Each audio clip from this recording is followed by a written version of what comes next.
Hello, my friend. Today I will tell you another long-forgotten legend. Close your eyes and let the magic transport you to Middle-earth. Our journey begins.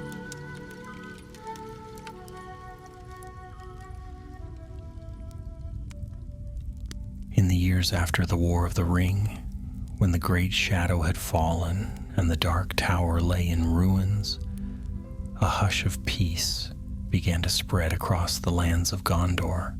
The white city gleamed with new banners, and King Elisar, once Aragorn, son of Arathorn, ruled with a steady hand. The people rejoiced, planting vineyards in Ithilien, mending broken homes, and calling upon the new dawn to heal their wounds. Yet not all corners of the realm were free from unease. Far to the south, in the wild vale beneath the Blackroot Mountains, strange whispers stirred. Shepherds driving their flocks along the slopes vanished without trace. At dusk, hunters swore they heard voices echoing on the wind, voices hollow and cold, like the groans of men buried deep. And at night, shadows moved where no tree stood, fleeting forms like pale riders passing unseen. The folk of the vale grew fearful, for they dwelt not far from the stone of Eric, the ancient black sphere upon which Isildur had once called the men of the mountains to swear their oath. Long had these hillmen broken their vow, refusing to march against Sauron when the great king summoned them. And long had they lingered in shame and dread, cursed to walk the paths of darkness as restless dead, until Aragorn had called them forth once more to fulfill their promise. They had ridden in terror of him, the heir of Isildur, and he had loosed them from their doom. So it was said, so it was sung. The Oathbreakers were no more, their souls unbound and set at peace. But the shepherds of Blackroot swore otherwise. If they are gone, then why do we hear their wailing in the hills? Asked the old men of the villages. Why do our children see pale riders in the moonlight? Some muttered that not all the dead had gone willingly. Some clung to Middle-earth, bound not by vow but by hatred, their shame too deep to be healed. When word of these troubles reached Minas Tirith, it was spoken first as rumor, then as warning. Yet King Elisar, burdened with the rebuilding of his realm, could not leave his throne to chase shadows in the mountains. Still, he remembered the weight of that dark road and the cries of the Oathbreakers who had once followed him. He turned to the one who had ever been his guide in the gravest need. So it was that Gandalf the White, though weary and already longing for the western shores, was summoned once more to take up the road of peril. He stood before Aragorn in the high hall of stone, his staff gleaming faintly in the lamplight, and listened as the king spoke of the haunted vale. "My heart is not easy, Mithrandir," Aragorn confessed, his eyes troubled, "for I fear that, though I loosed the Oathbreakers from their doom, some may yet remain in bondage, or worse, seek vengeance against the living. The men of the Vale are loyal folk, and they should not suffer for the sins of the dead. Yet I cannot go to them, for Gondor needs its king." Gandalf's brows drew together beneath his white hair, and his hand tightened on his staff. "I will go," he said, his voice grave, "for though the dead may not return as they once were, the shadow has left many wounds in the world. Some scars run deep, and if left untended, they fester. Better that I see with my own eyes what stirs in the Blackroot Vale." So it was decided, and though Gandalf could have ridden swiftly alone, he did not go without company.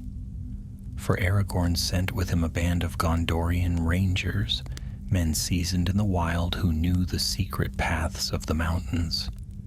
Their captain was a stern man named Baranor, young in years, yet seasoned in war, whose father had fought at Pelennor Field.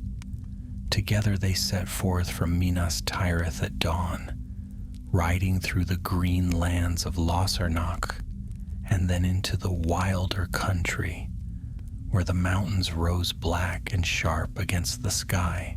As they traveled, Gandalf kept his silence, but his keen eyes missed nothing, the way birds fled the higher slopes, the stillness of the streams, the unnatural chill that grew stronger as they neared the Blackroot Vale. At last, after many days, they came to the village of Eric. The folk there welcomed them with a mixture of relief and dread, for they had prayed for aid and feared the news that would follow. An elder of the village, bent and gray, came before Gandalf in the square and spoke with trembling lips. "Lord Mithrandir," he said, "we begged the king to send help, for we cannot bear this curse alone. The flocks are scattered, our hunters vanish, and at night the wailing comes. It rises from the mountain paths and settles upon the stone as if the dead gather there once more. Will you not lift this shadow from us?" Gandalf regarded him long, and at last answered, "The stone of Eric holds memory, older than the realm of Gondor. It is a place of oaths and doom. If the shadow of the Oathbreakers lingers still, then it is here I must begin. Take me to the stone." The people murmured in fear, for they shunned the dark hill where the black sphere stood. Yet Gandalf's command could not be gainsaid. That very night, under a cold moon, the wizard and his rangers climbed the winding road to the hill of Eric.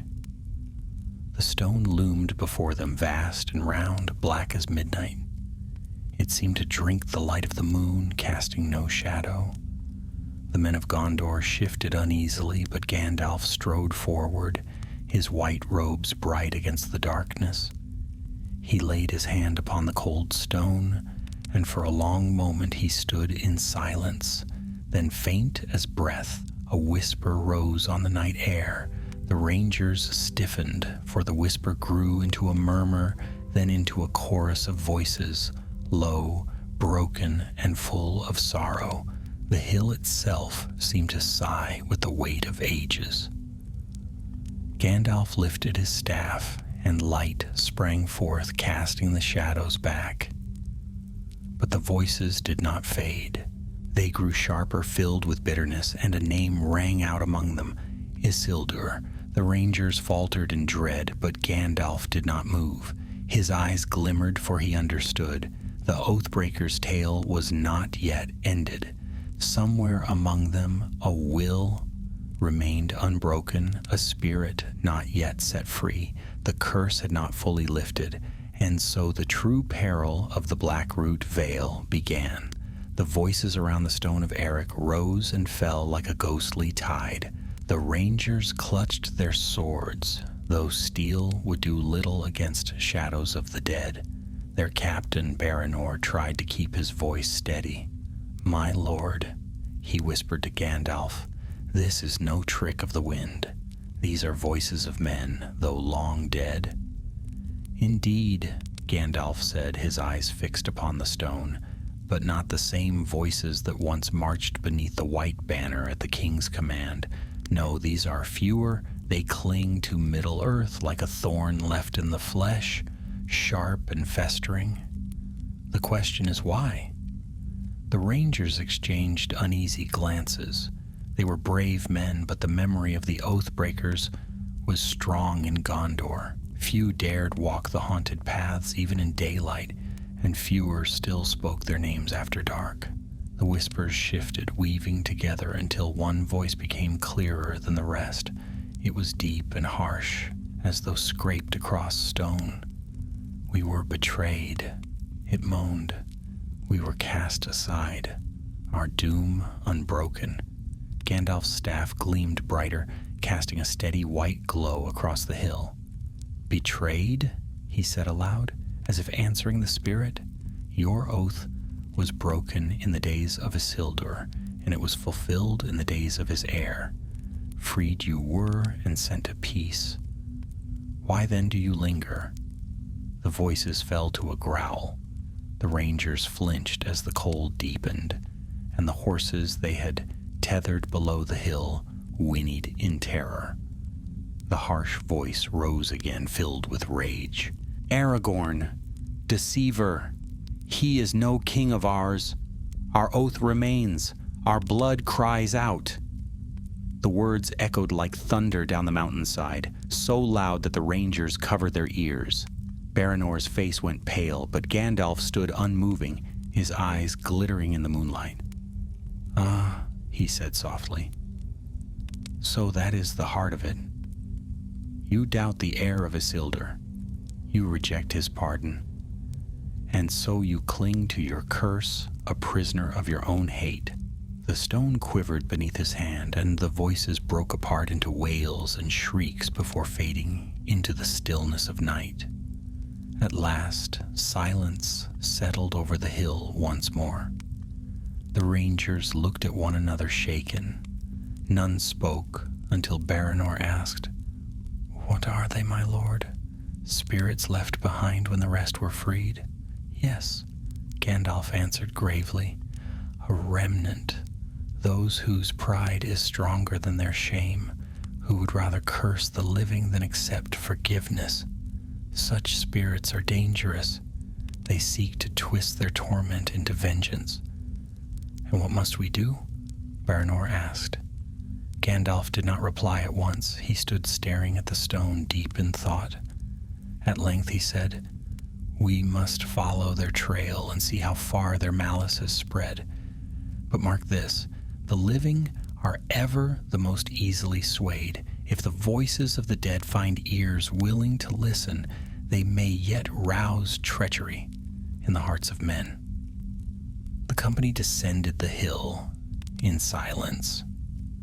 The villagers waited with lanterns in hand, but when they saw Gandalf's grave expression, their questions died on their lips.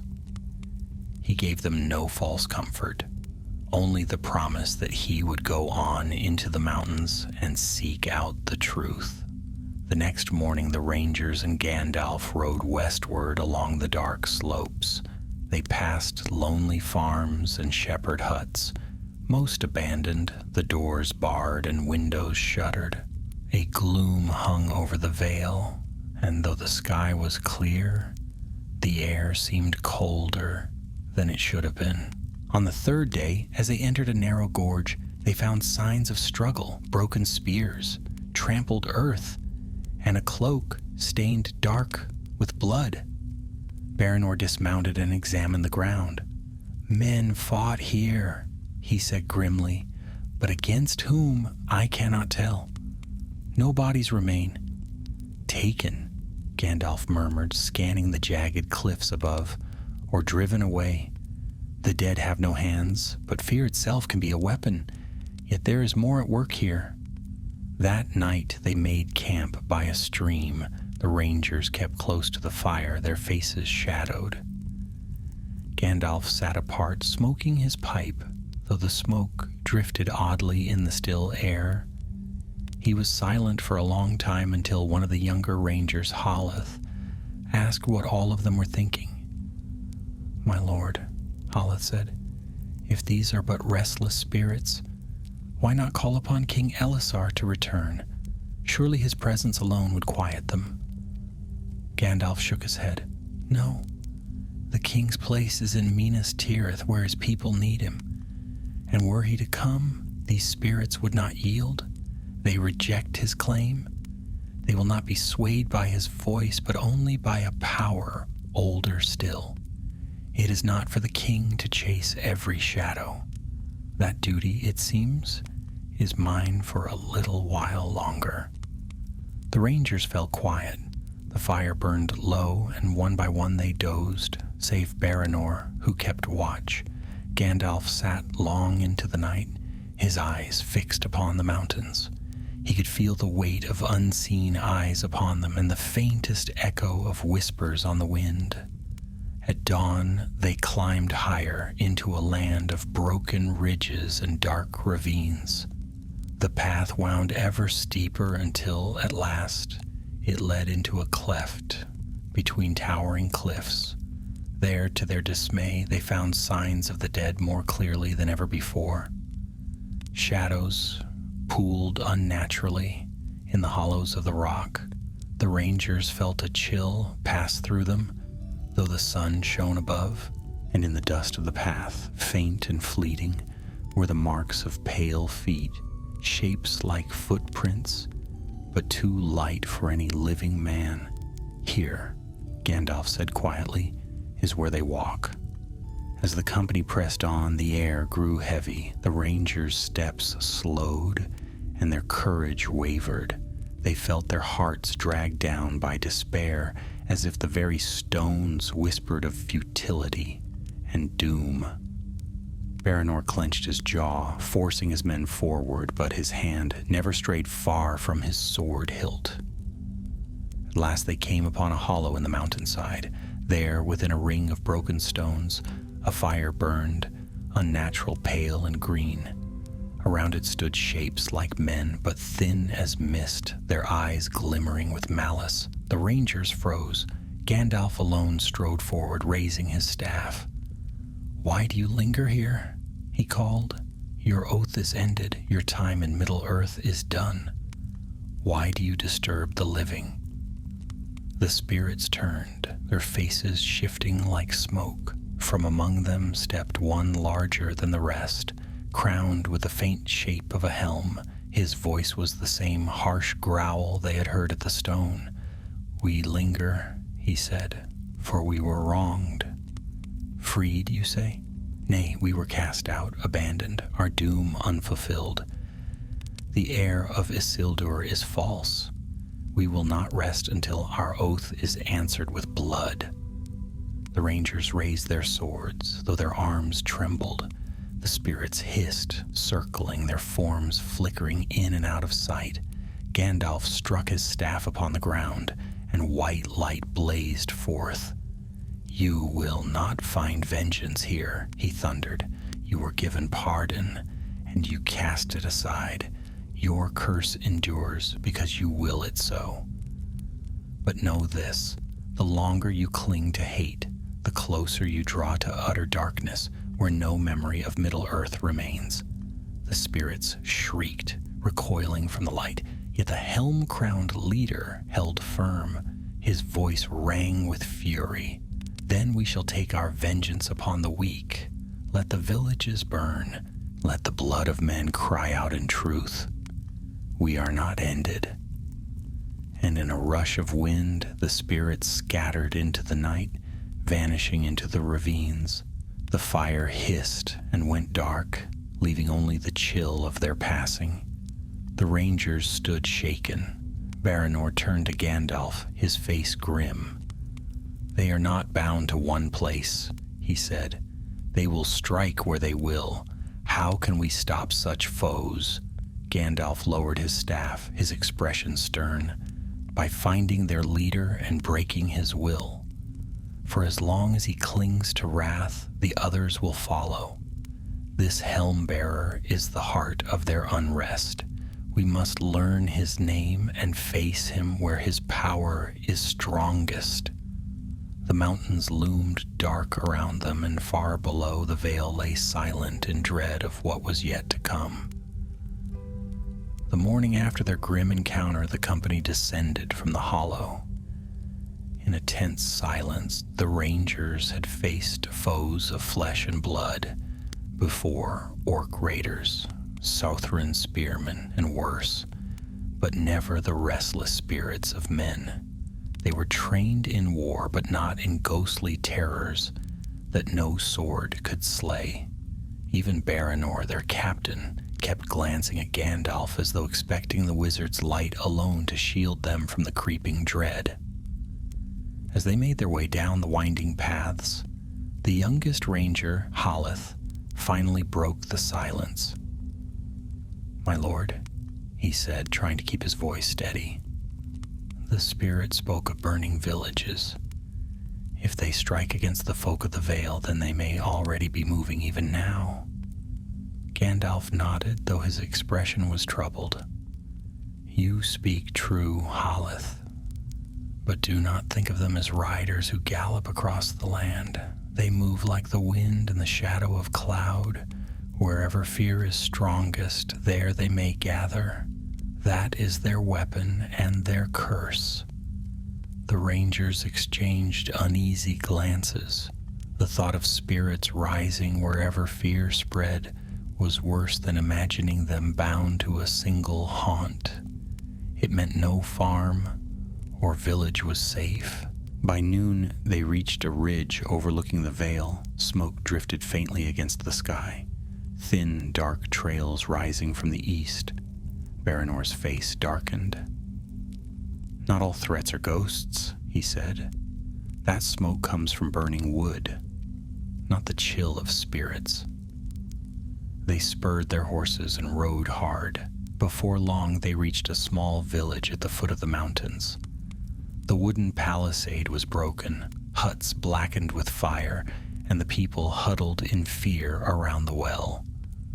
Rangers leapt from their saddles to tend to the folk, but Gandalf strode straight to the heart of the village, his sharp eyes scanning the ruin. An old woman, her hair wild with soot, clutched his sleeve.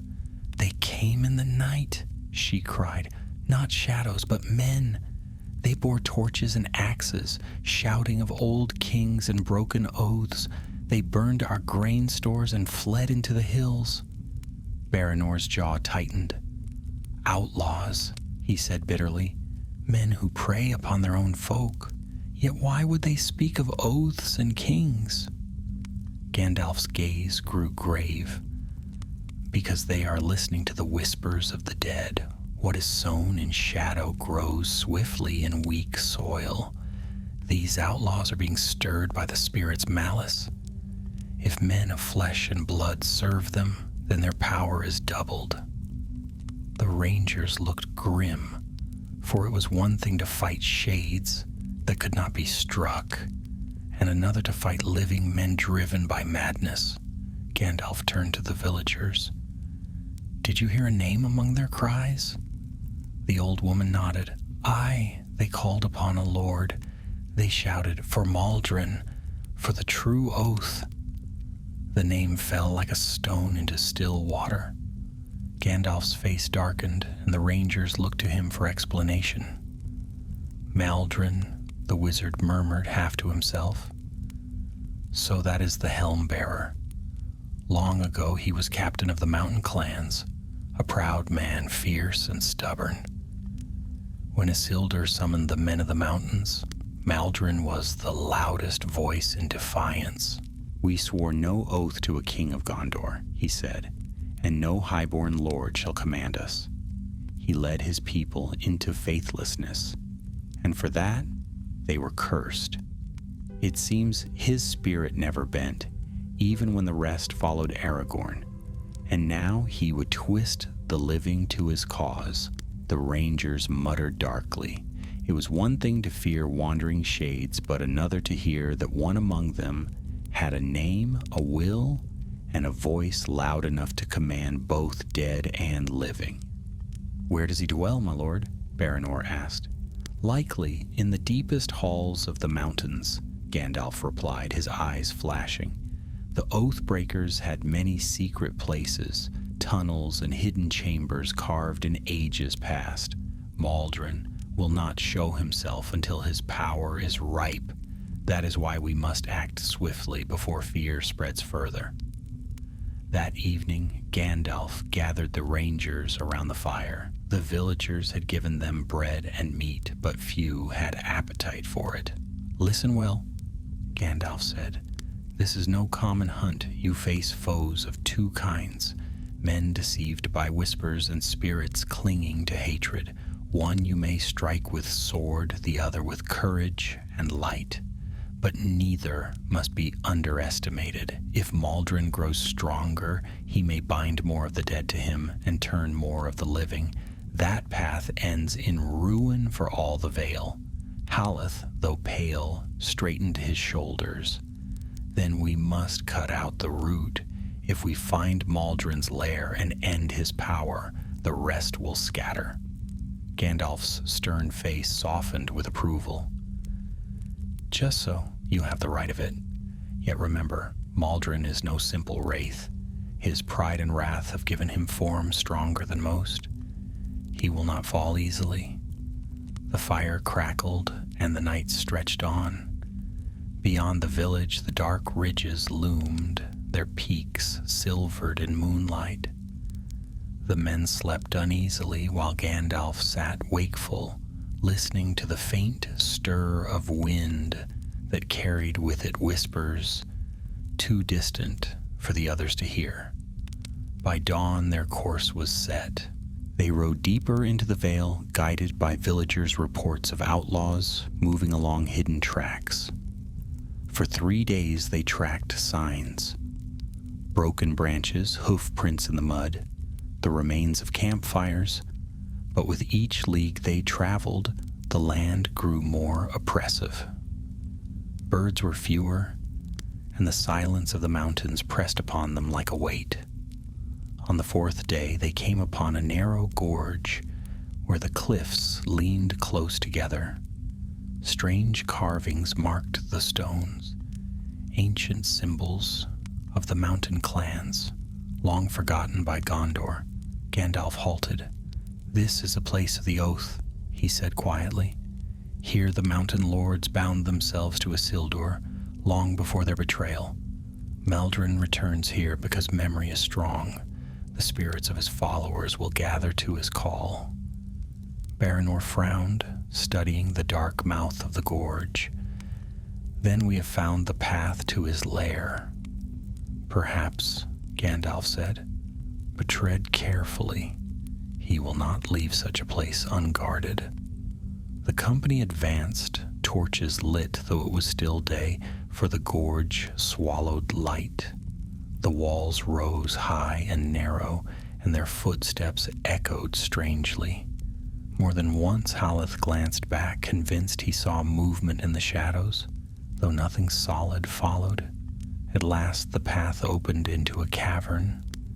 Stalactites hung like teeth from the roof, and in the center stood a great stone altar, cracked and weathered. Strange runes glowed faintly upon it, though no hand had carved them in living memory.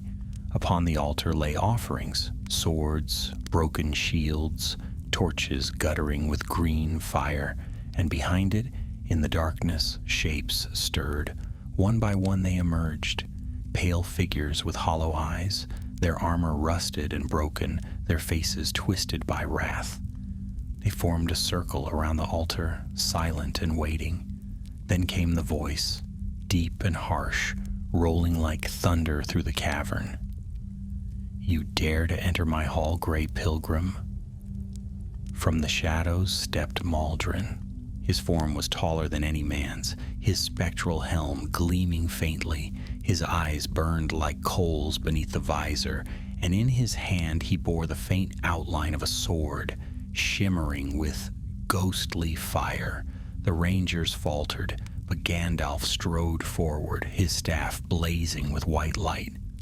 "Maldron, son of Marathor," he declared, "you were captain of the faithless and leader in treachery. You were offered pardon, and you spurned it. You were offered peace, and you chose hatred. Why do you linger still to trouble both dead and living?" Maldron's laughter was like stone breaking. "Pardon? Peace? Lies of kings. Isildur cursed us unjustly, and his heir seeks only to bind us to his will. I will not bow to Gondor's throne. I will raise the mountains against him, and all shall remember Maldron, the unyielding." The spectral host around him roared their approval, a hollow, terrible sound. The rangers raised their blades, though fear weighed on them like chains.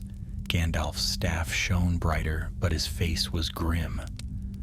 "Then you leave me no choice For if you will not seek peace, then your path lies into darkness, and I will not let you drag others with you." Maldron lifted his sword, its pale flame flaring. "Come then, wizard. Let us see if your light can quench a fire that has burned for an age." The cavern trembled with the clash of living will and lingering curse, and the battle was begun. The cavern rang with a terrible cry as Maldron raised his spectral sword, its pale fire casting shadows across the walls. The host of spirits encircling the altar surged forward, their forms shifting like mist, yet heavy with menace. The rangers hesitated, torn between terror and duty. Their steel seemed useless against enemies that bore no flesh, but Gandalf stood firm. He thrust his staff forward, and white light burst from its tip, blazing through the gloom. The nearest shades recoiled with shrieks, their forms scattering like smoke in the wind. "Hold fast," Gandalf cried. "Do not give way. Courage is your shield. Do not yield to fear." Baranor drew his sword with a shout, rallying his men. "For Gondor!" His voice echoed, and the rangers followed, forming a line before the wizard. Their blades flashed in the ghostly fire, striking at the shapes that pressed around them, and though steel passed through the spirits like wind through fog, still the shades faltered before their defiance. Maldron strode forward, towering above them all. His helm glowed faintly with a sickly light, and the fire of his sword flared brighter as he swung. Gandalf raised his staff to meet the blow, and the clash rang like thunder. Sparks of pale and white fire burst into the air, illuminating the cavern in a storm of light. "You cannot drive me out, gray fool," Maldron roared. "I was cursed unjustly, and I will not be undone by a wandering sorcerer." "You were cursed by your own hand," Gandalf answered, his voice echoing through the stone. "And you bind yourself still with your hatred. You lead your people into darkness, Maldron. Will you drag them forever into ruin?" The spirit only laughed, his voice booming and cold.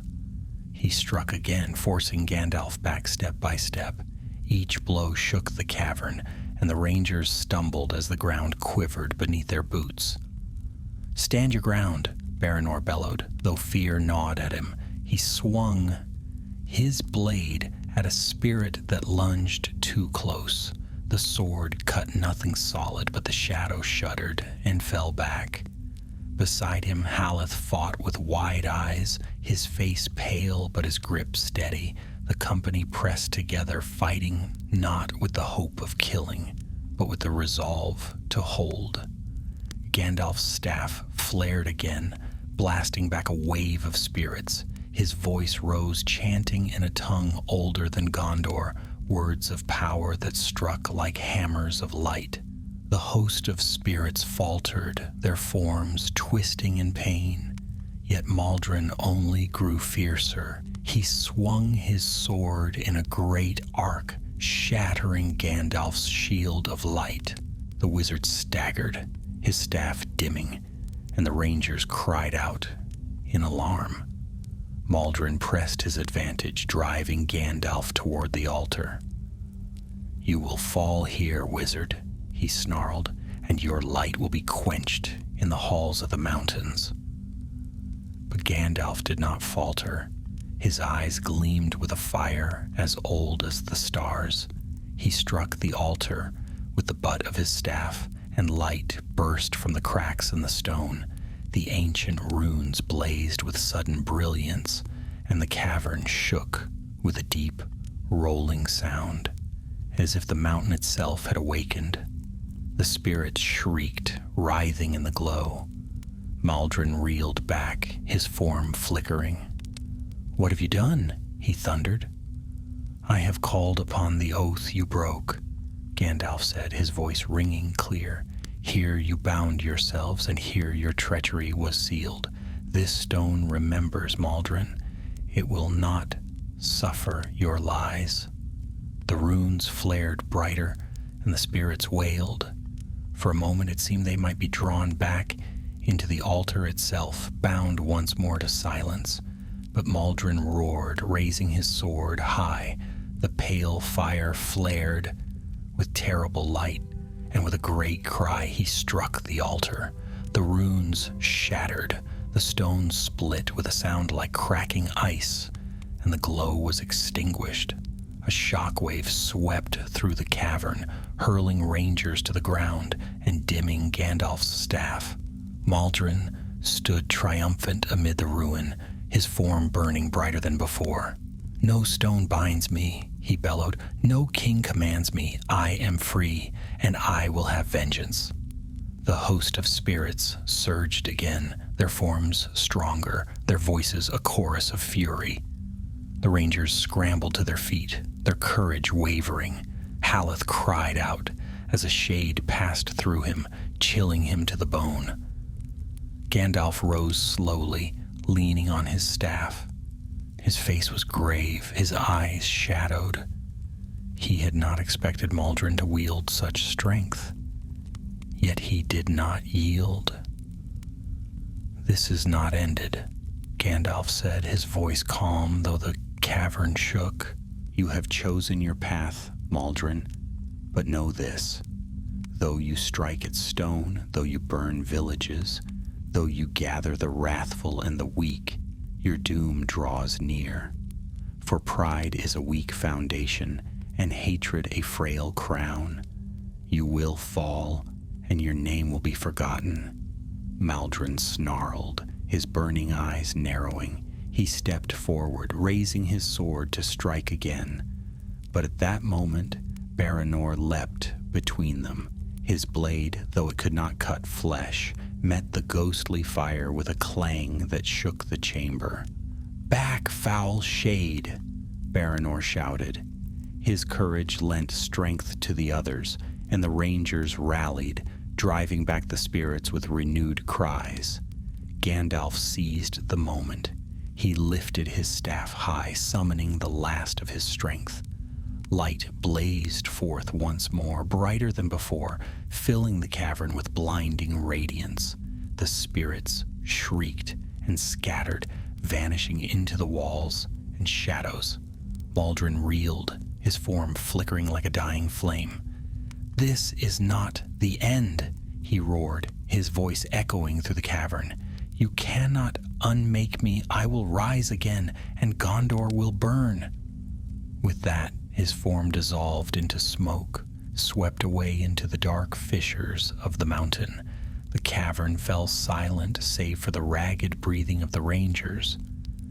The altar lay in ruin, the runes shattered, the stones split.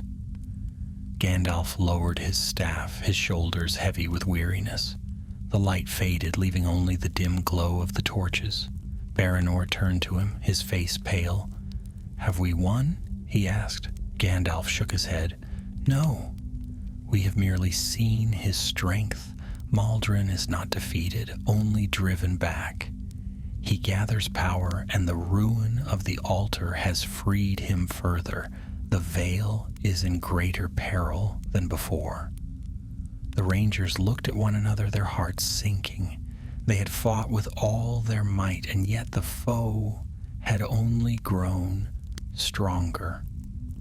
"What then must we do?"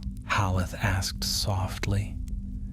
"We must find his true lair," Gandalf said, his eyes hard. "The place where his power is rooted. Only there can we break him. But we must move swiftly before his wrath falls upon the Vale again." The company gathered their strength and left the cavern, their steps heavy with dread. Outside, the sky was darkening with storm clouds, though no storm had been foretold. Thunder rolled across the mountains, as if echoing Maldron's rage. Gandalf looked up, his expression grave. "The curse of the Oathbreakers is not ended," he murmured. "It has only begun anew." And with that, They set out into the shadowed mountains, knowing the true battle lay still ahead. The company left the cavern in silence, their footsteps echoing on the stony path as they descended back into the gorge. The rangers kept their swords drawn, though there was no longer an enemy to strike. Each man glanced often over his shoulder, half expecting the ghostly host to follow, but only the sound of wind whispered through the rocks. The defeat weighed heavily on them. They had faced Maldron, and though they had not fallen, the cost was plain. His power was greater than they had guessed, and the destruction of the altar had made him stronger still.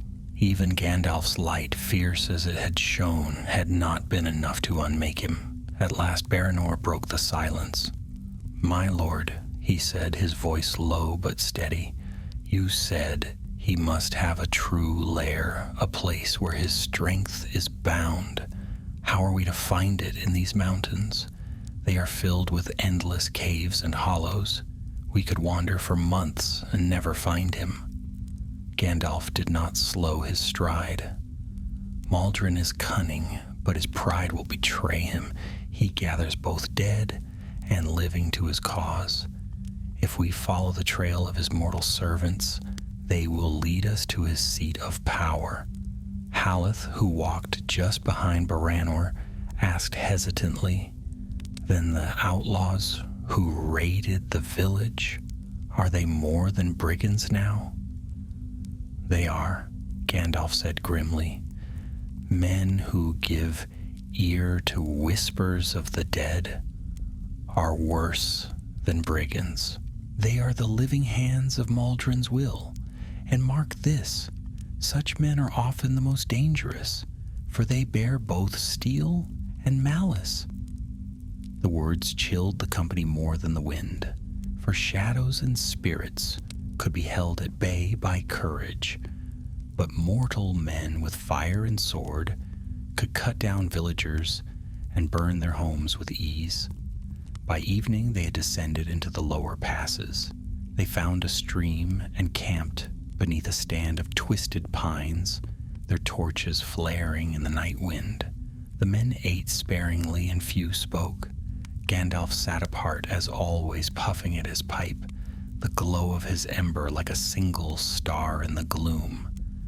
But when Baranor came to sit beside him, Gandalf turned his keen eyes upon the captain. "You are troubled," the wizard said quietly.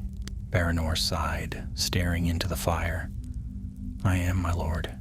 My men fight bravely, but they are not hardened against such foes. Ghosts in the dark, whispers that freeze the blood. These things wear on them, and worse yet, they see villages burned and families scattered. Already, some wonder whether this task is beyond us." Gandalf blew a thin stream of smoke into the night. "Courage is not the absence of fear, Baranor, but the will to face it. You and your men have faced what few in Gondor would dare, and you still stand. That is no small thing, yet you are right. This burden cannot be borne by steel alone. It will take light stronger than any torch to break this curse." Baranor bowed his head, then rose to see to the watch. Gandalf remained by the fire, silent and thoughtful, until the stars wheeled high above. The next day they pressed westward, deeper into the Blackroot Vale. The land grew wilder, the paths rougher, and the air heavy with unease. Once they spied smoke on the horizon and came upon another village, its huts half burned, its folk scattered.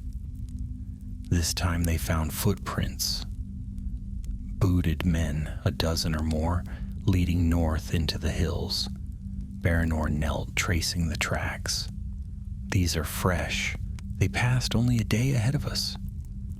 "Then we follow," Gandalf said, his staff gleaming faintly in the dim light. The pursuit began.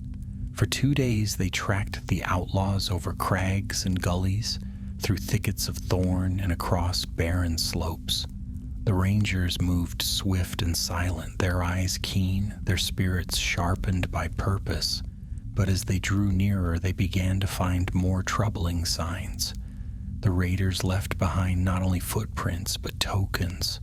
Strange markings carved into trees, circles of stones with ashes at their heart, and scraps of cloth daubed with symbols none of the rangers knew. Haleth picked up one such cloth, his face pale. "This is no outlaw's sign," he said. "These are rites. They are serving the spirits in truth." Gandalf took the cloth, studying the markings. "Indeed," he said softly, "Maldron's hand is upon them. He feeds their fear and pride, turning them into his priests and heralds. This is no longer a band of outlaws. It is the beginning of a cult." The rangers muttered uneasily, for such corruption among their own folk was a wound deeper than any raid. That night, as they camped in a sheltered hollow, Gandalf warned them, "Be watchful. These men are not only foes, but also eyes and ears for Maldron. He may know of our pursuit already." His words proved true. On the following day, as they climbed a narrow pass between jagged cliffs, arrows hissed from above. One ranger fell with a cry, an arrow in his shoulder. The others scrambled for cover as more shafts clattered off the rocks. "Ambush!" Baranor roared, rallying his men. They ducked behind boulders, loosing arrows of their own at the shadowed figures on the ridge. Gandalf strode into the open, raising his staff. White light flared, dazzling the attackers. Dark shapes fled from the ridge, their shouts echoing down the pass. The rangers gave chase, clambering up the rocks with practiced speed. When they reached the top, they found only a handful of men, wild-eyed, gaunt, their faces painted with ash. They fought with savage fury, crying out Maldron's name, but the rangers were disciplined and swift. 2 outlaws fell, and the rest fled into the hills. Baranor stood over one of the fallen, his blade dripping. "These are no common brigands," he said. "Look at them. They fight like madmen, with no fear of death." Gandalf bent over the body, studying the ash-painted face. Fear of death is nothing to them, for they believe themselves already chosen by the dead. Maldron has filled them with false promises that they will share in his vengeance, that they will rule in the shadow of his power. Such lies are sweet to desperate men. Haleth shuddered. "Then there will be more of them." "Yes," Gandalf said grimly, "and worse.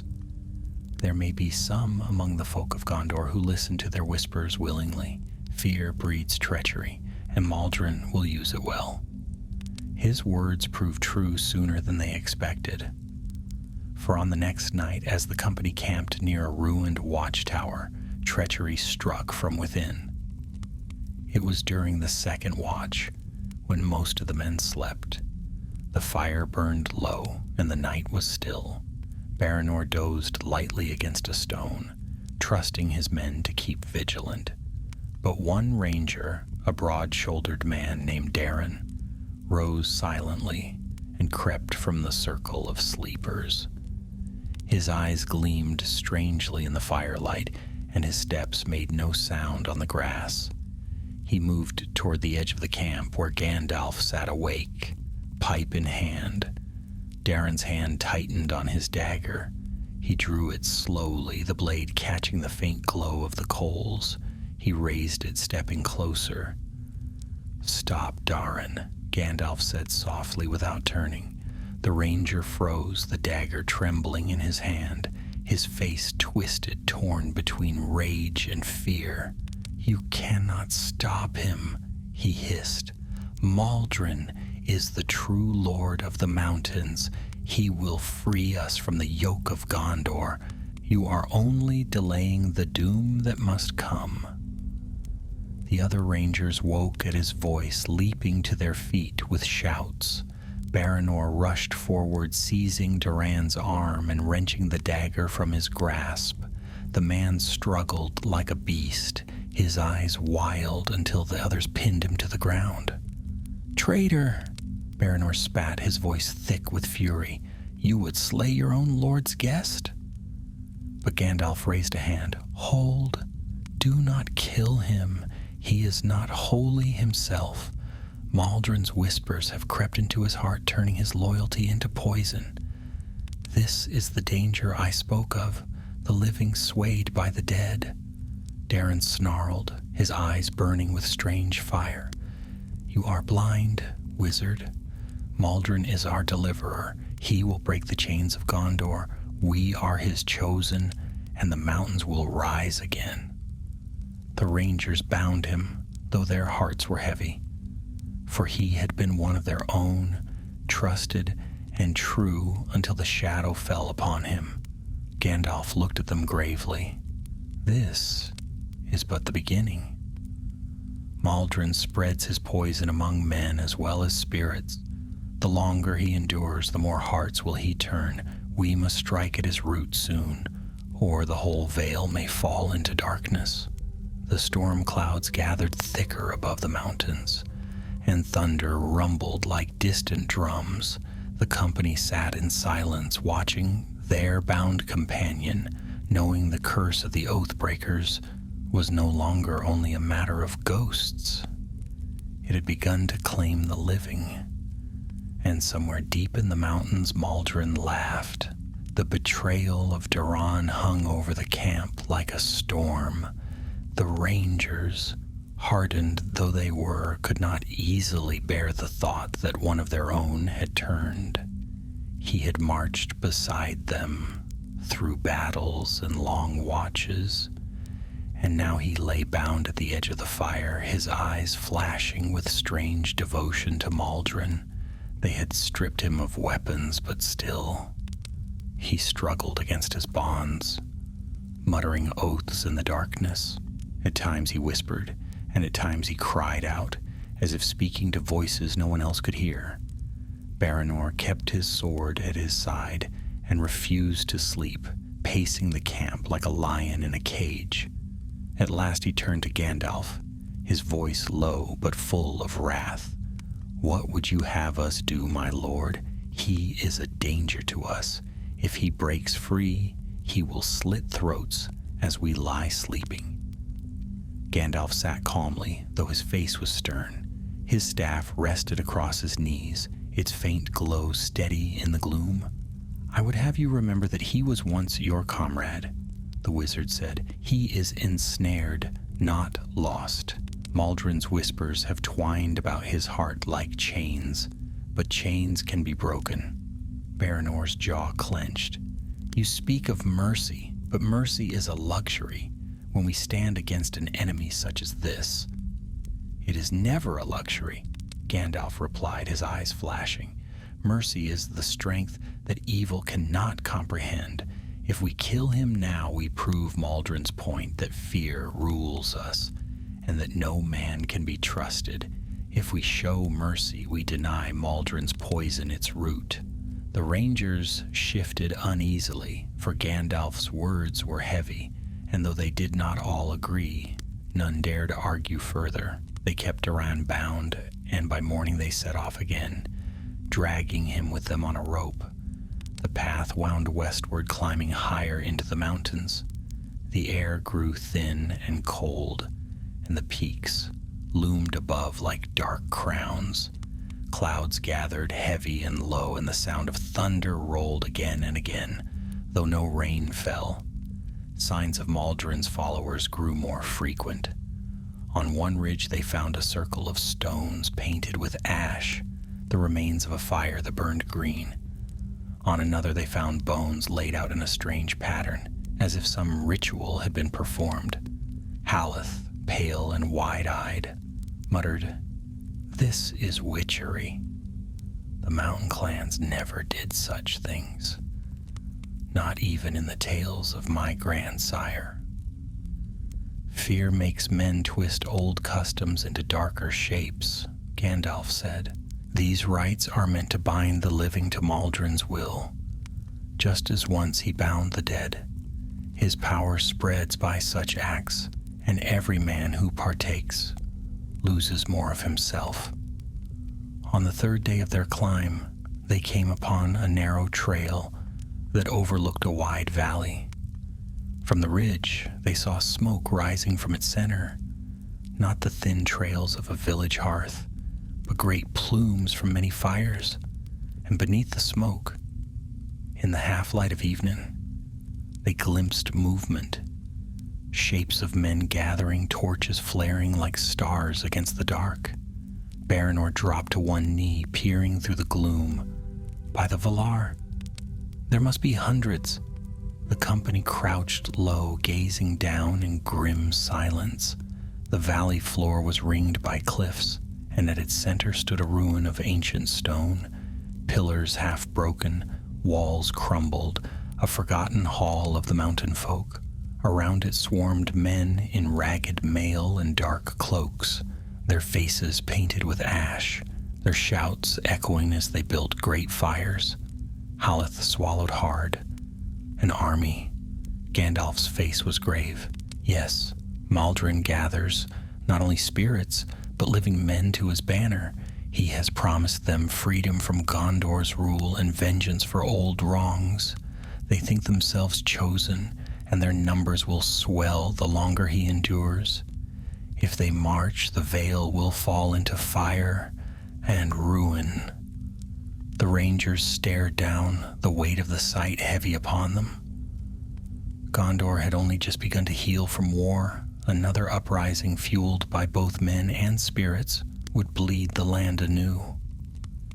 "We cannot fight them," Baranor said at last.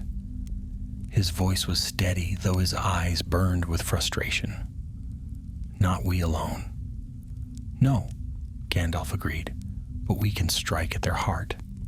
That hall below, there Maldrin gathers his strength. If we can break his hold there, his host will falter. Without his voice to bind them, these men will scatter like leaves in a storm."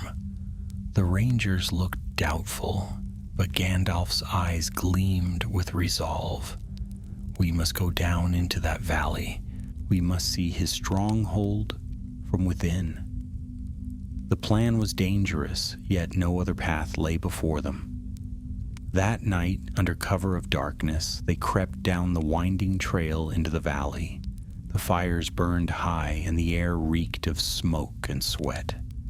Men sang harsh songs in tongues, long forgotten, their voices carried by drums that echoed off the cliffs. The Rangers moved like shadows, slipping between boulders and ruined walls, keeping low. Gandalf walked at their head, his staff dimmed so that only the faintest glow lit their steps. They came close to the ruin at the valley's heart. Broken pillars rose like black teeth, and within them stood a great stone dais. Upon it burned a brazier with green fire, and before it knelt men in prayer, their voices chanting Maldrin's name. And then, from the fire itself, a form rose, a shadow tall and proud, helm glimmering faintly. Maldrin's spectral shape towered over the worshippers, his voice booming like thunder. "Brothers of the mountain," he cried, "long have we bent beneath the weight of Gondor's chain, but now the time has come. We shall rise again, and the blood of our enemies shall wash the stone clean." The men roared their approval, striking their weapons against shields. The sound shook the ground, and even the Rangers felt their hearts quail. Baranor leaned close to Gandalf, his voice barely a whisper. "We cannot strike now. There are too many." "No," Gandalf said. His eyes never left Maldrin's form. "But we have learned much. He binds his followers with fire and false promise. And look, see how his form wavers? He is strong, but not whole. His spirit clings to Middle-earth, yet he has no true body. He draws power from this place and from their worship. If we break that bond, he will weaken." They crept back before they were seen, hearts pounding. Once safe beyond the ruin's edge, Gandalf gathered them close. Listen well, he said. We cannot fight his army, but we can cut its root. We must find the chamber beneath that hall, for there lies his anchor, an ancient place of oath and treachery. There his power is bound. If we can reach it, we may yet break him. The rangers exchanged grim looks. To creep into the very lair of Maldron beneath the feet of his worshippers was madness. Yet their hearts knew the truth. Madness or not, it was their only hope. Haleth, pale but determined, spoke first. Then we must go, whatever the cost. Baranor nodded, his jaw set. Aye. Better to face him in his den than wait for him to bring war upon all the Vale. Gandalf's eyes shone with approval. Good. Then we prepare. Tomorrow night we go into the ruin. As the rangers settled into uneasy rest, thunder rolled again across the mountains. In the valley below, the fires burned ever higher, and Maldron's laughter rose with the smoke. The next day dawned gray and heavy, the mountains wrapped in cloud as though the very peaks wished to hide what brewed below. Gandalf and the rangers remained in their shelter high upon the ridge, watching the valley with wary eyes. Smoke rose steadily from the ruin, carrying with it the sound of drums and chanting. By mid-morning, bands of Maldron's followers came streaming into the valley, men from scattered hamlets, outlaws drawn by promise of power, and others too poor or desperate to resist. Some wore rusty armor, others carried only clubs and spears, but all bore the same mark daubed across their brows, a smear of ash shaped like a jagged crown. Baranor cursed under his breath. More come each hour. By tomorrow he will have a host fit to burn the Vale from end to end. Gandalf's eyes narrowed. Then tomorrow night we strike, not at the host, but at its heart. The day dragged slowly. The company kept hidden, conserving their strength. Doran, the bound traitor, muttered constantly, his voice rising whenever the drums echoed through the gorge. He calls to me, Maldron, the true king. Break these bonds, and I will go to him. He will reward us all. The rangers ignored him, but unease spread among them like frost. They had once trusted Doran with their lives, and now he seemed half-possessed, his voice carrying a strange fervor. At last night fell. The valley below blazed with firelight, and the ruin rang with chants. Gandalf rose, his white robes cloaked in shadow, his staff dimmed to a faint glow. It is time, he said. The company descended the ridge in silence. They moved like hunters, slipping from rock to rock, their boots soft on the earth. The chanting covered their movements, drums pounding like the heartbeat of the valley. Closer they crept, until the ruin loomed above them, pillars black against the firelit sky.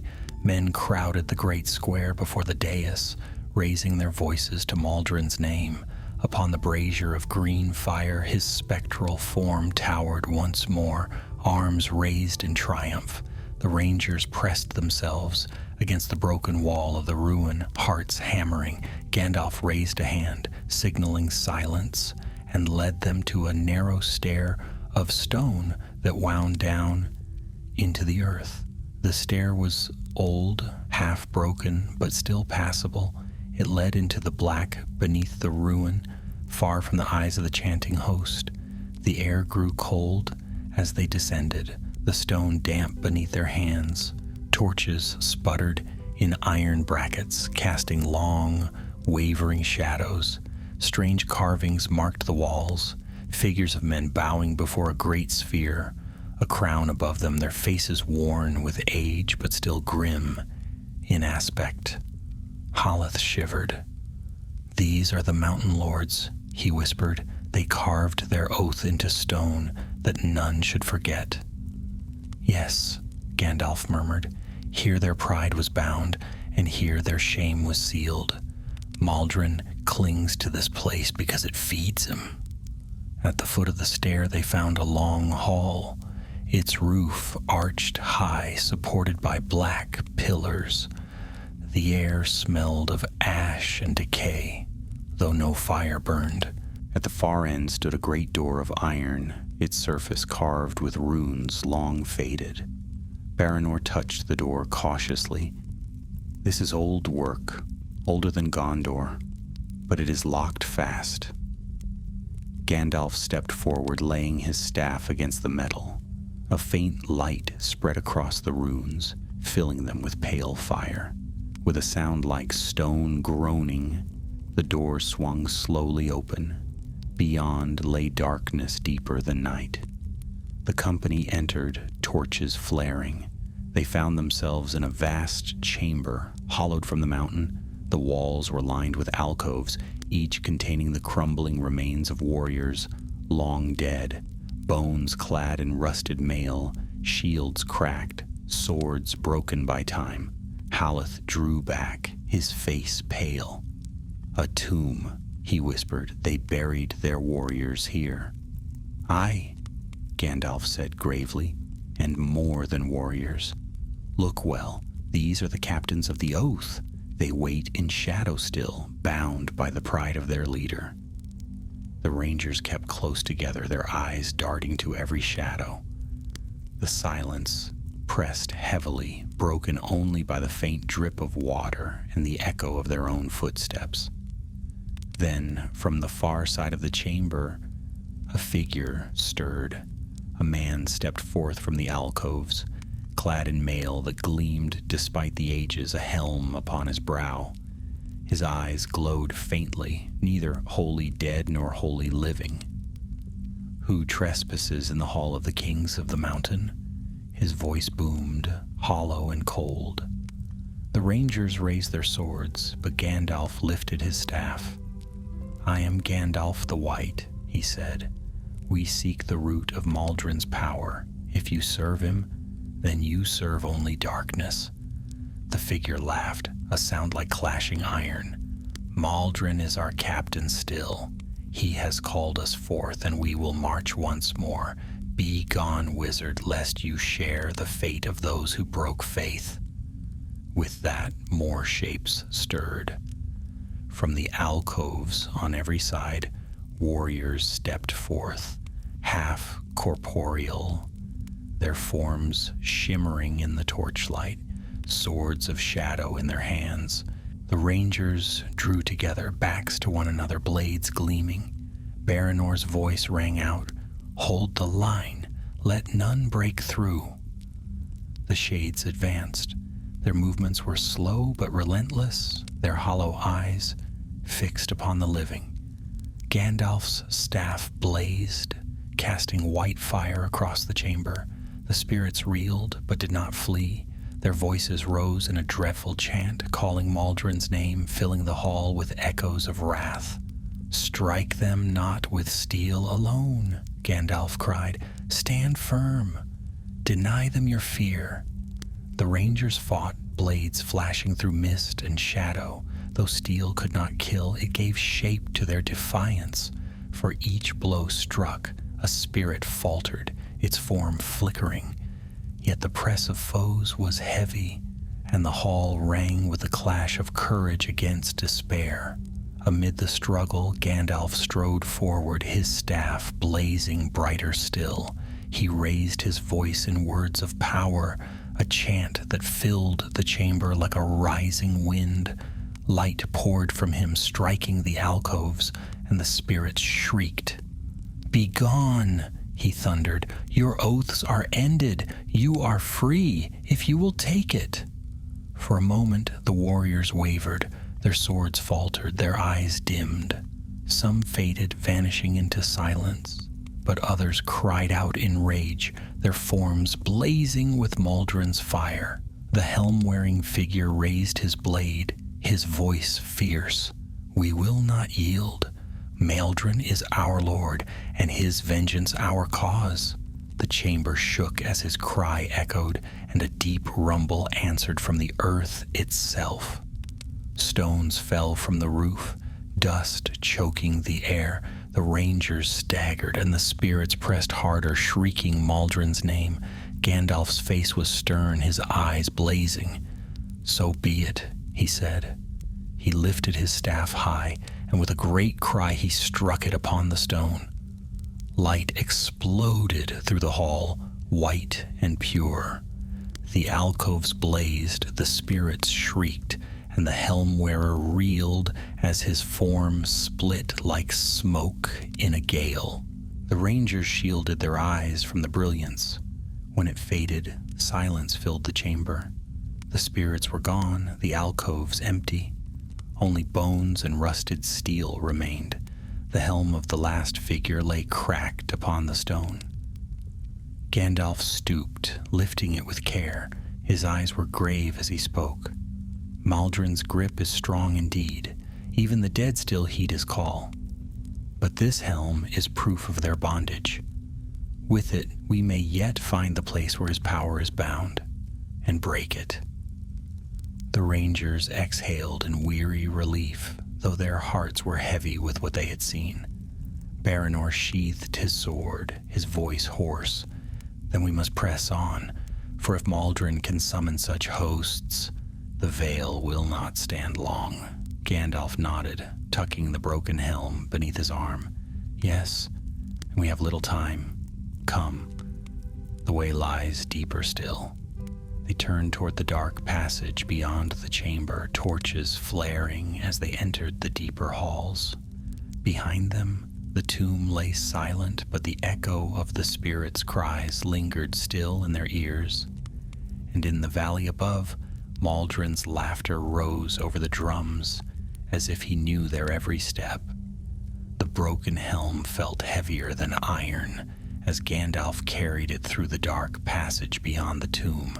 The rangers followed close behind, their torches casting trembling light upon the rough-hewn walls. The air was colder here, thick with damp and the faint stench of old fires. Each step echoed too loudly, as though the mountain itself listened. Haleth glanced uneasily at the helm. "My lord," he whispered, "if Maldron's power is bound to such relics, should we not destroy it at once?" Gandalf's eyes glimmered in the torchlight. "No. To break it here would serve only his purpose. Maldron's strength lies not in one helm, nor even in the bones of his followers. His root is deeper. This helm may yet lead us to it, for it bears the mark of his binding." The company pressed on, winding deeper through the mountain. The passage narrowed, forcing them to walk single file. Strange markings scored the walls, circles, jagged crowns, and runes that seemed to shimmer faintly in the torchlight. The deeper they went, the more the air pressed upon their chests, as if each breath carried a weight. At last the passage opened into a vast cavern. Here the air was thick with smoke, and the walls glowed faintly with veins of green stone. A great chasm split the floor, its depths lost in shadow. Across it stretched a narrow bridge of black rock, slick with damp. On the far side, torches burned in iron brackets, and beyond them loomed a gate of bronze. Voices echoed faintly through the cavern, chanting low and steady. Baranor studied the bridge with a frown. A perilous crossing. One misstep, and a man would be lost. "And not by chance alone," Gandalf murmured. "Maldron's servants guard this way. They would see us fall before we reached the gate." As if to prove his words, figures appeared on the far side. Men in dark cloaks, their faces painted with ash. They bore spears and short swords, their eyes glinting in the torchlight. One stepped forward, raising a hand. "Who comes to the gate of Maldron?" he called, his voice ringing across the chasm. The rangers froze, hands on their weapons. But Gandalf stepped onto the bridge, His staff dimmed so its glow would not betray them further. His voice rang clear and strong. "Travelers from the Vale," he said, "who seek the blessing of your lord." The guards murmured among themselves. One laughed harshly. "The blessing of Maldron is death to his foes. Prove your faith, cross, and let the fire judge you." They stepped back, leaving the bridge open. Baranor drew close to Gandalf, his voice low. "They mean for us to fall. This is folly." "Perhaps," Gandalf said softly, "but sometimes folly is the only road left." He stepped forward, and the company followed, one by one, across the narrow span. The rock was slick, the drop yawning black beneath. The rangers moved with the caution of hunters stalking prey, each step measured, hearts pounding. Halfway across, the chanting rose louder. The guards lifted their spears, and one hurled a torch into the chasm. It fell, spinning, until it vanished into the dark without striking bottom. Laughter echoed, harsh and cruel. Haleth slipped on the damp stone, but Baranor caught his arm and pulled him steady. They pressed on until at last they reached the far side. The guards lowered their spears, eyes gleaming. "You are brave or mad?" one said. "Perhaps both. Come then, the Lord awaits those who dare his gate." They led the company through the bronze doors, which groaned as they opened. Beyond lay a great hall, carved from the mountain itself. Pillars of black stone lined the way, each carved with grim faces. Between them burned braziers of green fire, filling the air with choking smoke. At the far end stood an altar of obsidian, upon which rested a great black sphere, smaller than the stone of Eric, but carved in the same fashion. Its surface gleamed with an inner light, as if fire burned within. Around the altar knelt men in cloaks, chanting in harsh voices. Their faces were painted white, their eyes rolled back in ecstasy. At the head of them stood a tall figure in black armor, not spectral but living. His helm bore the jagged crown mark, and his voice rang clear above the chant. "Brothers," he cried, "the Lord has chosen us. Soon Gondor shall fall, and the mountains shall rise again." The rangers stiffened. This was no spirit, but a man of flesh and blood, yet his eyes glowed faintly, and his voice carried a power not his own. Gandalf's gaze fell upon the black sphere. His face darkened. "The stone of Maldron," he whispered. "Here is his anchor. Here his curse is bound." The cultist's leader turned, his gaze falling upon the newcomers. A smile spread across his face. "Ah, more come to join us. The Lord's hand is upon you. Lay down your arms and kneel before the stone." The guards pushed the rangers forward, their spears ready. Baranor's hand strayed to his sword, but Gandalf stilled him with a glance. "Not yet," the wizard murmured. They were brought before the altar, the black sphere glowing with inner fire. The chanting grew louder, filling the hall with a rhythm that seemed to pulse through the stone itself. Then the fire flared, and from the sphere, a shape rose, tall, shadowy, helm gleaming. Maldron's spectral form towered above the altar, his eyes burning like coals. "Who dares come before me?" his voice thundered. The cultists fell to their knees, crying his name. The rangers gritted their teeth, fighting the urge to do the same. Even Baranor swayed, his will strained by the weight of the voice. Gandalf stepped forward, his staff blazing suddenly with white fire. "I dare, Maldron," he said, his voice ringing clear. "You cling to Middle-earth by lies and hatred. Your curse is ended, and I will see it broken this night." The hall erupted in chaos. The cultists screamed, seizing weapons from the walls. The guards thrust their spears, and the rangers drew steel with a cry. Maldron's laughter boomed, shaking the very walls. Fool, you bring fire into my hall? Then let it burn you." The sphere flared brighter, and shadows poured forth, swirling like a storm. The battle had begun. The black hall erupted into chaos. At Gandalf's challenge, the cultists sprang to their feet, their chanting breaking into wild cries. Swords and axes flashed as they rushed forward, their eyes alight with madness. The guards who had escorted the company now turned their spears against the rangers, shouting Maldron's name as if it were a battle cry. Baranor roared, drawing his blade with a ringing sound. "For Gondor!" His men answered in kind, forming a tight ring as the cultists surged upon them.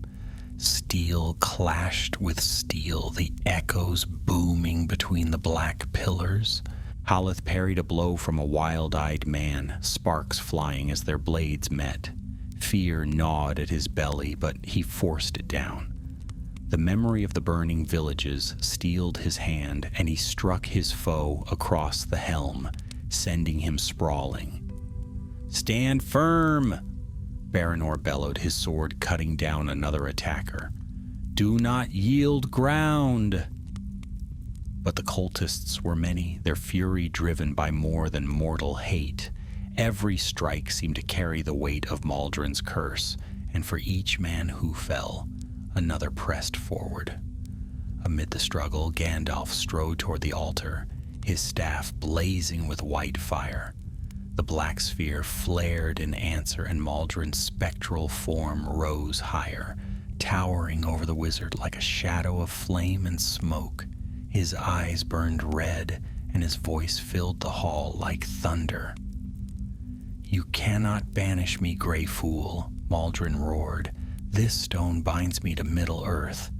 With it, I will rise stronger than death, and Gondor will bow to me as it once bowed to Isildur."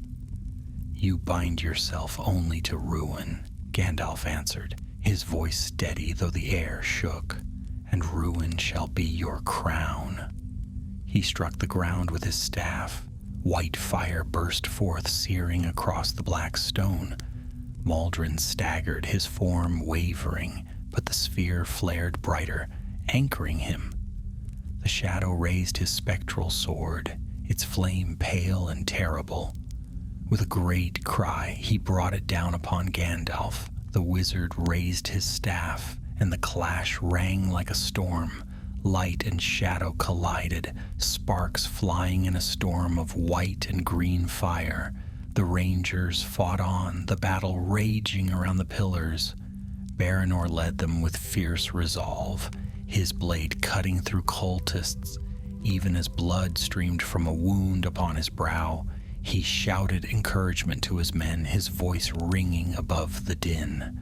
Haleth fought beside him, his arm aching with every strike. He saw madness in the cultists' eyes, as if Maldron's shadow burned in their very souls. One lunged at him with a dagger, shrieking, "For the true king!" Haleth caught the man's wrist, drove his knee into his chest, and hurled him aside. Yet the numbers pressed heavily. Already 2 rangers lay fallen, their blood staining the stone. The others fought with grim desperation, their breaths ragged, their arms weary. Gandalf's duel with Maldron shook the hall. Each strike of staff and spectral sword sent cracks through the stone, shaking the pillars. The wizard's light flared, pushing back the shadow, but each time Maldron fell, the black sphere burned brighter, drawing him up again. "You cannot break me," Maldron thundered. "I am the oath unfulfilled, the wrath unquenched. As long as men fear, I endure." Gandalf's eyes blazed with anger. "Then I will break the fear itself." He raised his staff high, chanting words of power. The light swelled, filling the hall until shadows fled before it. The cultists staggered, crying out as their painted faces blistered beneath the brilliance. Some fell to their knees, clutching their heads, while others fled into the dark corners. The rangers seized the moment, striking hard. Baranor drove his blade through a guard's chest, then swung to fell another. Haleth shouted, rallying the others, "Hold fast, the wizard prevails." But Maldron did not falter. With a roar, he plunged his sword into the sphere itself. Green fire erupted, a torrent of shadow pouring from the stone. The blaze swept across the hall, smothering Gandalf's light, forcing the rangers to their knees. The wizard staggered, his staff flickering. Maldron's form swelled, greater than ever, his laughter shaking the pillars. "Fool, you strengthen me. Every strike against this stone feeds my fire. You cannot break what was bound in blood and doom." The black sphere pulsed, its surface writhing as if alive. Whispers filled the hall, voices of long-dead men crying oaths and curses, their sorrow twisted into wrath. The sound clawed at the rangers' hearts, dragging fear into their bones. Haleth fell to one knee, clutching his ears. I can't." Baranor seized his arm, dragging him up. "Stand, lad. Do not listen. He cannot have you unless you yield." Gandalf straightened, planting his staff firmly upon the stone. His voice rang above the whispers, clear and strong. "You are not the oath, Maldron. You are its breaker. You are not the wrath of the mountains, but the shame of faithless men." The words struck like blows. Maldron reeled, his form flickering. The whispers faltered, though the sphere still flared. The wizard pressed on, his voice rising. "Hear me, sons of the mountain, your oath is fulfilled. Your doom is ended. Follow not this shade, for he is no lord, but only your jailer." The rangers gasped as the voices changed. Some still cried curses, but others began to weep, their tones soft with longing. The green fire wavered, dimming.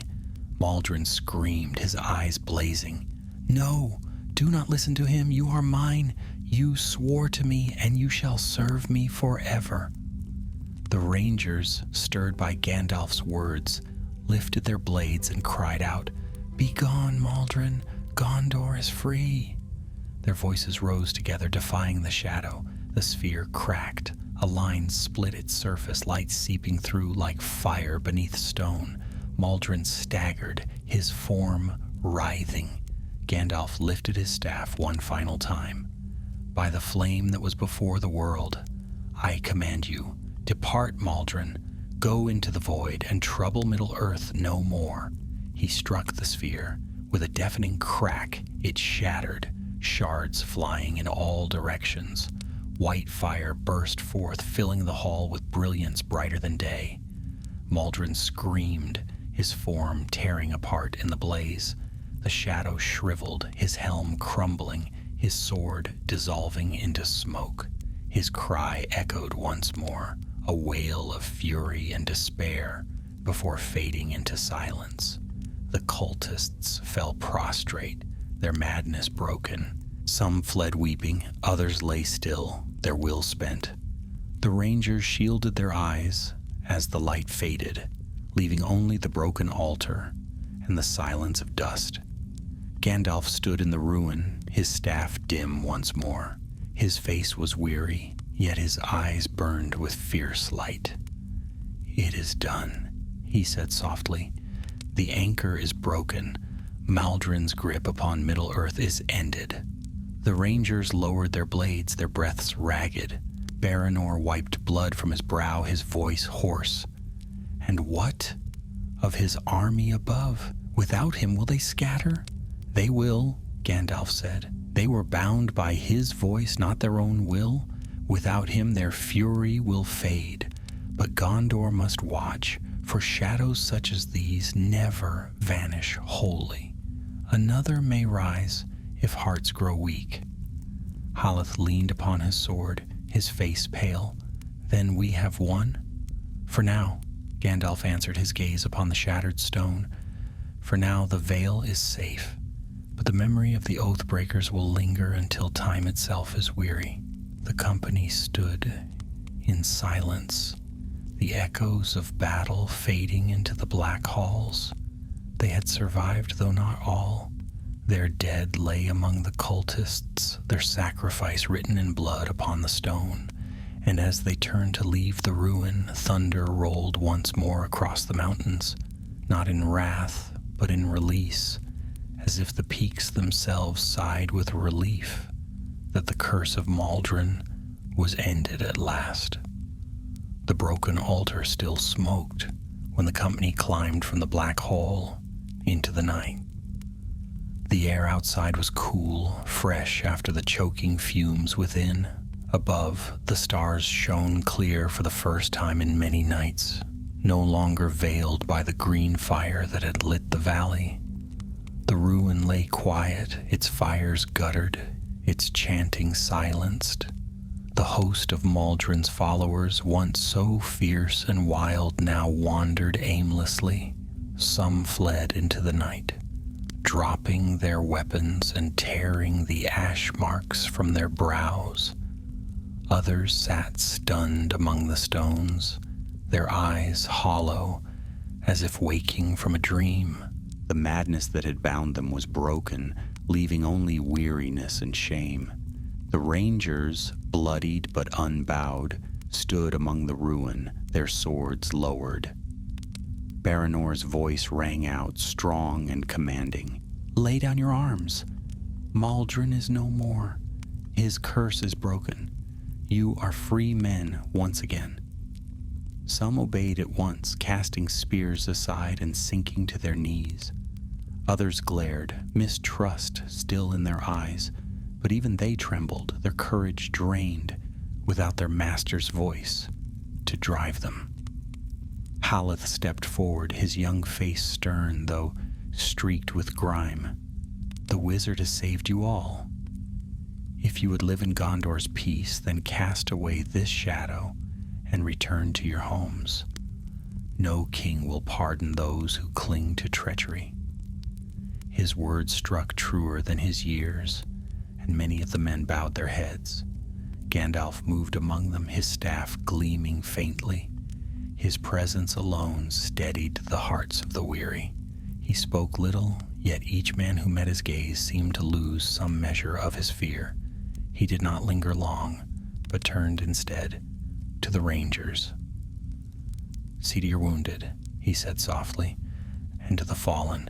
Their sacrifice must not be forgotten." 2 of the company had perished in the hall, their bodies borne out by comrades with grim reverence. They were laid upon cloaks, and Baranor stood over them, his head bowed. "They died bravely," he said, his voice low, "but I would not have their deaths wasted on this cursed mountain." Gandalf placed a hand upon his shoulder. "No death in the service of the living is wasted, Captain. The shadow is lifted because of them." Baranor nodded, though his jaw was tight, his grief plain. By dawn, the valley lay deserted. The cultists had fled or yielded, the fires were quenched, and the ruin stood silent. The rangers buried their dead. At the valley's edge, cairns of stone raised high, so no man could pass without seeing their valor. Haleth spoke over them, his voice trembling but clear. "May their names be carried by the wind, and their courage remembered when all else fades." When all was done, the company turned eastward, back toward the Vale of Blackroot. They moved slowly, weary from battle, their wounded supported by comrades. Gandalf walked at their head, the broken helm of Maldron carried beneath his arm as proof of the shadow's end. The journey down from the mountains was long, yet the air seemed lighter, the weight of dread lessened. Birds flew where none had been before, and streams that had run foul now sparkled in the morning sun. Still, whispers lingered in the rocks, faint and distant, as if the memory of the Oathbreakers clung yet to their ancient halls. On the 3rd day, they came again to the village of Eric. The The people gathered in wonder to see them, for they had feared the worst when no word came. Their joy turned to sorrow when they learned of the rangers who had fallen, but gratitude shone in their eyes when Gandalf told them of Maldrin's defeat. An elder of the village, bent and gray, came forward with tears upon his cheeks. "Lord Mithrandir," he said, bowing low, "you have delivered us from a shadow we could not bear. May the valor bless you for it." Gandalf inclined his head. "The blessing belongs not to me, but to those who stood against darkness, though their hearts quailed. Remember them and teach your children that shadows may rise, but light endures." That night the villagers prepared a feast for the rangers, though it was humble: bread, cheese, roasted lamb, and sweet wine from the vale. The men ate with gratitude, though their hearts were still heavy. Songs were sung, not of victory alone, but of remembrance for those who had fallen. Haleth listened with wide eyes, the weight of battle still fresh upon him, and felt for the first time that he had stepped from youth into manhood. Baranor sat apart for a time, gazing at the fire. When Gandalf joined him, the captain shook his head. "I do not understand, my lord. How could one spirit hold such sway? How could Maldrin endure when the rest of the Oathbreakers found peace?" Gandalf puffed at his pipe, the smoke curling into the night. "Pride is a chain stronger than iron, Baranor. The others were broken by shame and longed for release. But Maldrin's pride was fiercer than his sorrow. He clung to his curse because it made him great in his own eyes, even in death. And so he endured until his own fire consumed him."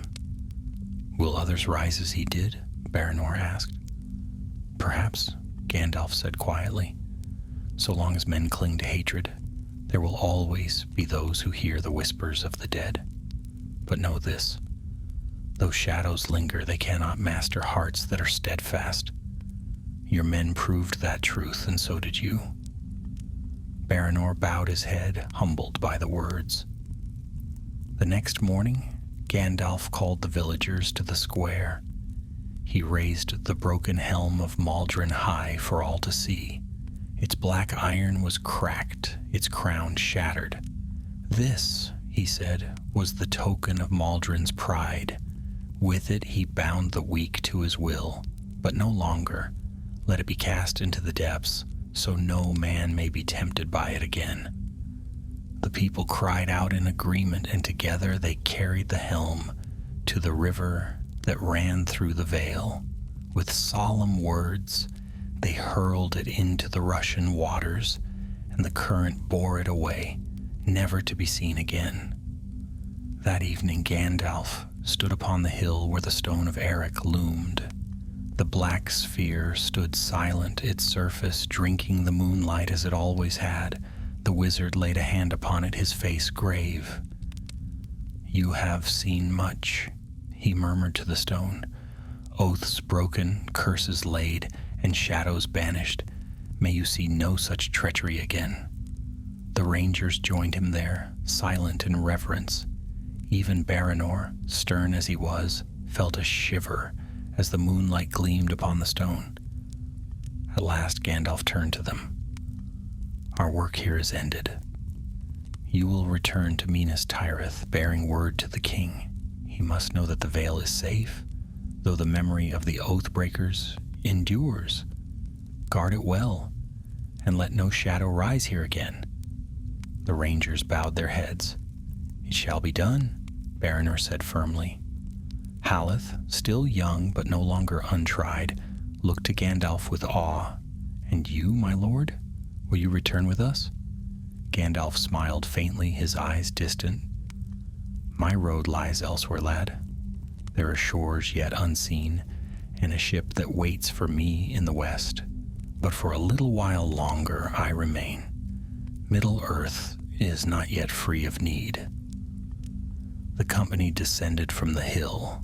the stone of Eric watching in silence as it had for ages untold, and so the Vale of Blackroot was freed from the shadow of Maldron, though the people would long remember the days when whispers filled their hills and pale riders haunted the night. They would tell their children of the rangers who stood firm and of the gray pilgrim whose light broke the curse of the Oathbreakers. But Gandalf knew that though this shadow was ended, others would come, for Middle-earth was ever a land of light and darkness, and the tale of men and oaths was never fully finished. The days that followed were quiet in the Vale of Blackroot. For the first time in many months, no cries of fear rose from the hills, no smoke of raids curled into the sky. The villagers returned to their fields and flocks, though they walked softly and spoke in hushed voices, for the memory of shadow lingered. At night they still barred their doors, and children clutched close to their mothers when the wind howled down from the mountains. Yet when dawn came, it came in peace. The rangers remained among them for a little while, tending the wounded and setting order where chaos had been. Baranor guided them with a stern but steady hand, helping rebuild fences and huts burned by the cultists. Haleth moved tirelessly from house to house, carrying food, fetching water, and even playing games with the children, though his eyes still carried the memory of the Black Hall. And Gandalf? He stayed only as long as needed. His work was ever to mend what was broken, but never to linger where the world would heal itself. He spent his mornings walking the fields with the elders, listening to their fears and offering counsel. He spent his evenings beneath the stone of Eric, his eyes fixed upon the stars, his thoughts far beyond the veil. On the seventh night, as the moon rose full above the mountains, Baranor found him there. The captain's face was lined with weariness, but his shoulders carried a new weight, not despair, but duty. "My lord," Baranor said quietly, "we are ready to return to Minas Tirith. The king must hear of what has passed." Gandalf nodded, his white beard glimmering in the moonlight. "Yes, the king must know that the veil is free and that Maldron's shadow is ended. Yet tell him also that the memory of the Oathbreakers lingers still. Such wounds do not vanish overnight." Baranor hesitated, then said, "My men wonder if Maldron is truly gone. His cry still echoes in their dreams. Could he rise again?" Gandalf's gaze turned upon the stone, vast and black, its surface swallowing the moonlight. "Maldron is ended," he said firmly. "The root of his power was broken and his spirit cast into the void, yet shadows such as his can leave scars upon the hearts of men. His name may be whispered for generations, but it will hold no power unless men give it voice. Remember that." Baranor bowed deeply, then withdrew, leaving the wizard alone with the knight. The next morning the company made ready to depart. The villagers gathered to bid them farewell, bringing baskets of food and jugs of wine for their journey. Children ran to Haleth, clinging to his hands and asking if he would return. He promised he would, though in truth he did not know if fate would ever lead him back to the Blackroot Vale. Gandalf mounted his horse, Shadowfax, who had come to him in the night as silently as mist.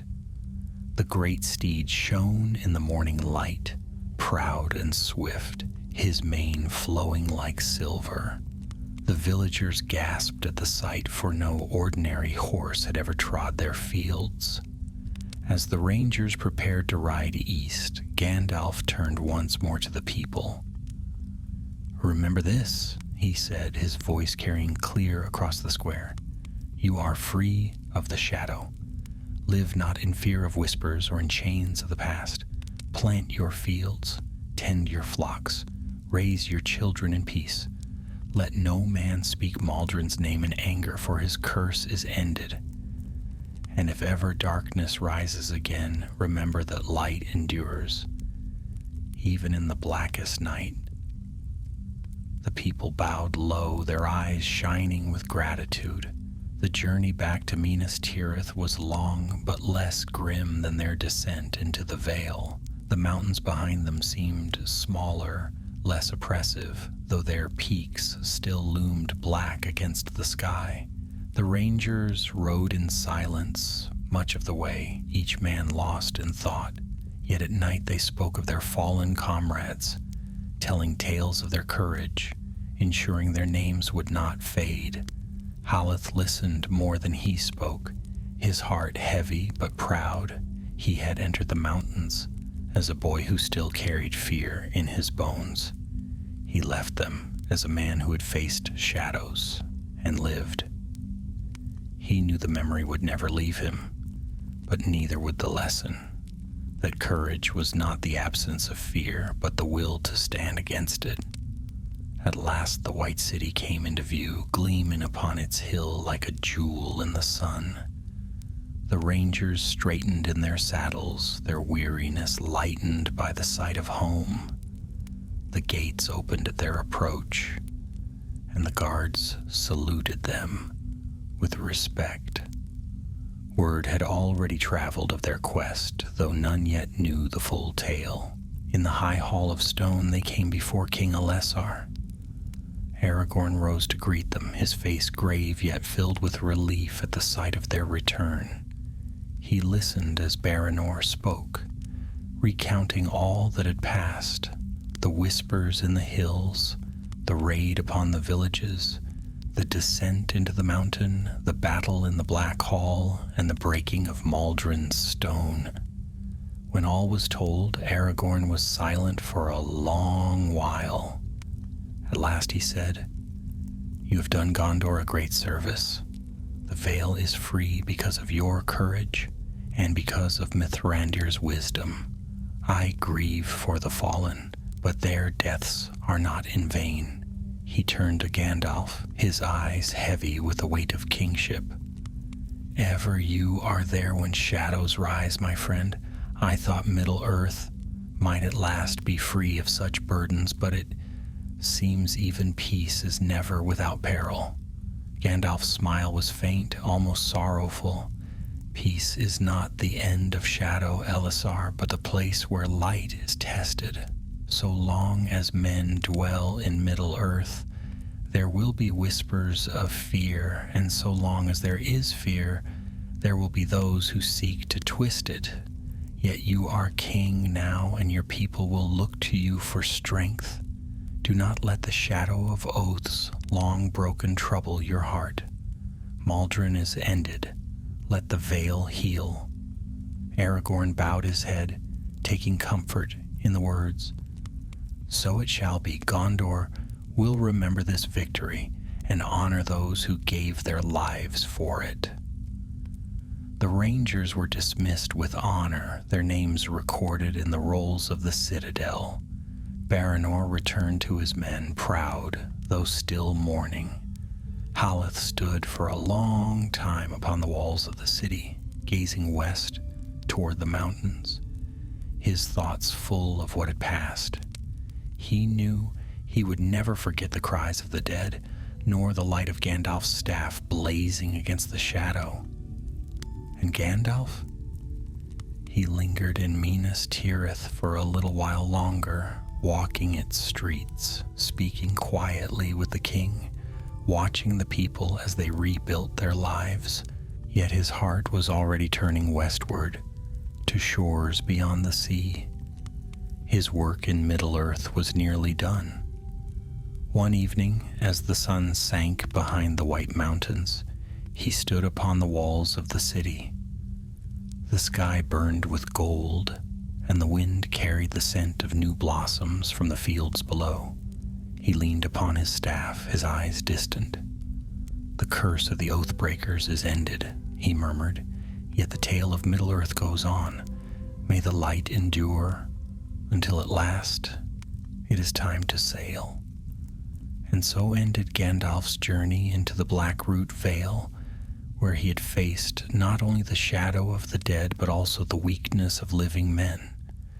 His light had broken Maldrin's curse, and peace had returned to the mountains. Yet the memory would linger, whispered in stories around hearth fires, how the gray pilgrim walked once more into darkness, and how the veil was delivered from the wrath of the faithless dead. For in Middle-earth, even when shadows are broken, their echoes never wholly fade.